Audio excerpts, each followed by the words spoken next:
గారు ఇక్కడ sir Madhu RTV నుంచి సార్. రీసెంట్గా ముఖ్యమంత్రి రేవంత్ రెడ్డి గారు పర్యటనలో ఉమ్మడి నల్గొండ జిల్లాలో భువనగిరిలో పర్యటనలో భాగంగా కాంగ్రెస్ పార్టీలో ముఖ్యమంత్రి అయ్యేటువంటి అర్హత ఉన్నటువంటి వాళ్ళలో నాతో పాటు కోమటిరెడ్డి వెంకరెడ్డికి మాత్రమే ఉందనేటువంటి స్టేట్మెంట్ చేశారు. తర్వాత ఇంకొక క్వశ్చన్ దీనికి యాడాను. ఉమ్మడి ఖమ్మం జిల్లాలో 3 మంత్రి పదవులు ఉన్నాయి, ఉమ్మడి నల్గొండ జిల్లాలో కూడా 3 మంత్రి పదవులు రానున్నాయనేటువంటి చర్చ ఉంది. కోమటిరెడ్డి రాజగోపాల్ రెడ్డి గారు ఇంట్రెస్ట్ ఉన్నారు అనేటువంటిది. ఈ రెండింటి మీద మీ కామెంట్ ఏంటి? దాని మీద కామెంట్ ఏముంటుంది? నాకు ముఖ్యమంత్రి కాదు, నాకు మంత్రి పదవి కావాలని కూడా మన ఢిల్లీకి పోలే, క్యాంపులో ఉండాలని ఆదేశించింది పార్టీ. నా రూమ్లోకి వెళ్ళి 3 nights 4 days బయట కాలు కూడా పెట్టలే. చాలామంది నాయకులు ఢిల్లీకి పోయినరు. సరే ఎవరెవరు పోయినరో మీ అందరికి తెలిసి నేను వాళ్ళ మీద అంటే సీనియర్ నాయకులుగా అందరు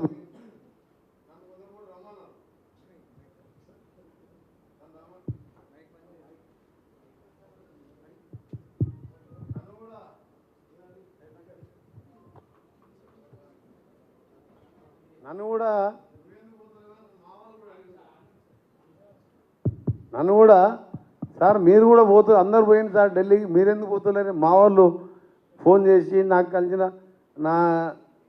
నాకున్న క్లోజ్ ఉన్న ఎమ్మెల్యేస్ కానీ మా ఫ్రెండ్స్ అడితే, బాబు కాంగ్రెస్ గవర్నమెంట్ వచ్చింది, పార్టీ అధిష్టానం వరకు క్యాంపులో ఉండమని చెప్పింది, క్యాంపులో ఉంటా, నాకు పదవులు ముఖ్యం కాదు అన్న. ముఖ్యమంత్రి గారు అన్న అకేషన్ ఏంటంటే, మేము ముఖ్యమంత్రి గారి నాయకత్వంలో ఒకసారి ముఖ్యమంత్రిగా ఎమ్మెల్యేలు హైకమాండ్ నిర్ణయించిన తర్వాత రేవంత్ రెడ్డి గారి నాయకత్వంలో ఆయనని గౌరవిస్తూ ముఖ్యమంత్రిగా ఆయన చెప్పిన కార్యక్రమాలు ప్లస్ ఆయన కూడా మాతో సీనియర్లతో కూడా ప్రతి విషయంలో కూడా సంప్రదించుకుంటూ చిన్న పెద్ద తేడా లేకుండా మంచి గౌరవంగా ఒక ఫ్రెండ్ లాగా ఉంటాడు. మేము అదే తీరుగా ముఖ్యమంత్రిగా గౌరవిస్తాం.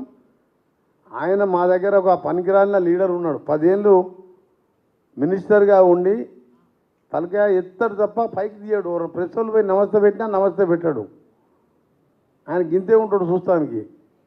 ఆయన మా ఎస్ఎల్బిసి టన్నల్ పోలే, సొరంగం 2000 కోట్లు ఇవ్వాలి, అది పూర్తి అయి ఉంటే నేను శాంక్షన్ చేయించుకున్న రాజశేఖర రెడ్డితో కొట్లాడి దాన్ని కేసీఆర్ పూర్తి చేస్తా అంటే కేసీఆర్ దేవుడు ఎరుగు. ఈ చిన్న మనిషి కూడా పోయి ఒకసారి పోయి సొరంగం దగ్గర పోలే. 95% పూర్తయిన బ్రాహ్మణమైన ప్రాజెక్ట్ ఇప్పుడు నడుస్తున్నది. 2 నెలల్లో నీళ్ళు ఓపిస్తున్నా, 3 monthsలోనే 10 ఏళ్ళు అది 1,00,000 ఎకరాల ఆయకట్టు. ఆయన ఆ చిన్న మనిషి ఏమంటారంటే, వీళ్ళు రేవంత్ రెడ్డికి మంత్రి పదవి కోసం మసక కొడుతున్నారు. ఆ అకేషన్లు ఏంటంటే, మా ఇంకా నిజమైన తెలంగాణ నాయకుడు కేసీఆర్ లాగా election collection by election resign Telangana దొంగ ఉద్యమకారుడు కాదు, ప్రాణాలకు తెగించి గడియారం కాడ నిరాహార దీక్ష చేసిండు. నాతో పాటు ఇంకోరైనా ఉన్నారంటే ముఖ్యమంత్రి పదవికి ఆయన అర్హుడే, వాళ్ళు మంత్రి పదవుల కోసం తిరిగే మనిషి కాదు ఆయన అని ఆ సందర్భంలో చెప్పింది తప్ప నాకు పదవుల మీద ఆశ లేదు. నా తెలంగాణ బాగుపడాలి, నా ప్రాజెక్టులన్నీ పూర్తి చేసుకోవాలి, ఉద్యోగులకు స్కిల్ డెవలప్మెంట్ సెంటర్లు టాటా వాళ్ళతో అగ్రిమెంట్ చేసుకున్నాం, టీసీఎస్ వాళ్ళతోని. టీసీఎస్ వాళ్ళు వాళ్ళకు వచ్చే కార్పొరేట్ సోషల్ సిఎస్ఆర్ ఫండ్ దాదాపు 2200 crores వాళ్ళు పెడతారు, 360 crores మేము పెట్టి దాన్ని ప్రతి ఐటీఐలో సంవత్సరానికి 10,000 మందిని ట్రైన్ చేసే విధంగా వచ్చే 2-3 మాసాల్లోనే ఐటీఐలో ట్రైనింగ్ సెంటర్లు బిల్డింగ్స్ కూడా కట్టబోతున్నాం స్టేట్ వైడ్గా. అట్లా సంవత్సరానికి 6,50,000 మందిని డిఫరెంట్ దాంట్లో ట్రైన్ చేయాలి. వాళ్ళకు ప్రైవేట్లో కూడా మనకి చూడండి, కన్స్ట్రక్షన్ ఇంత పెరిగిపోతే 25 లక్షల మంది బీహార్ వాళ్ళు, మధ్యప్రదేశ్, యూపీ వాళ్ళు వచ్చి ఇక్కడ పనిచేస్తే నెలకి 50 నుంచి 1,00,000 వరకు వస్తుంది. వాళ్ళు రోజు 3,000 రూపాయల శాలరీ అలా వేజెస్ పడుతుంది.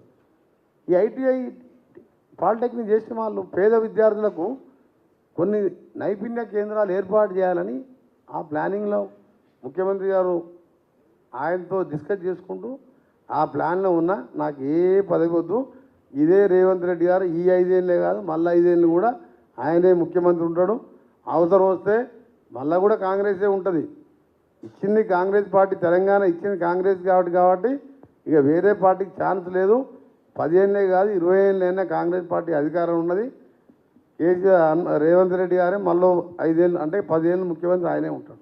Sir Pratap 10 TV sir Pratap 10 TV మీరేమో కాంగ్రెస్ గవర్నమెంట్ ఉంటుందంటారు, రేవంత్ రెడ్డి ఏమో నన్ను కుర్చీ నుంచి దించేసి కుట్ర జరుగుతుంది అంటున్నారు. కేసీఆర్ ఏమో ఈ గవర్నమెంట్ 3 రోజులు 4 రోజులు అని ఆయన అంటున్నాడు.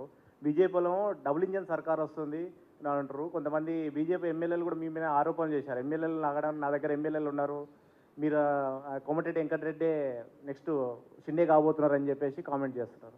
ఇప్పుడే మా ఆర్టీవీ మధుకు చెప్పిన, నాకు మంత్రి పదవి కోసం ఏంటి అడగలేదు. నేను పోయా ఢిల్లీ పోతుంటుంది, నాకు పోయి ఈ కాదు అది కావాలి, ఇది ఎవ్వరు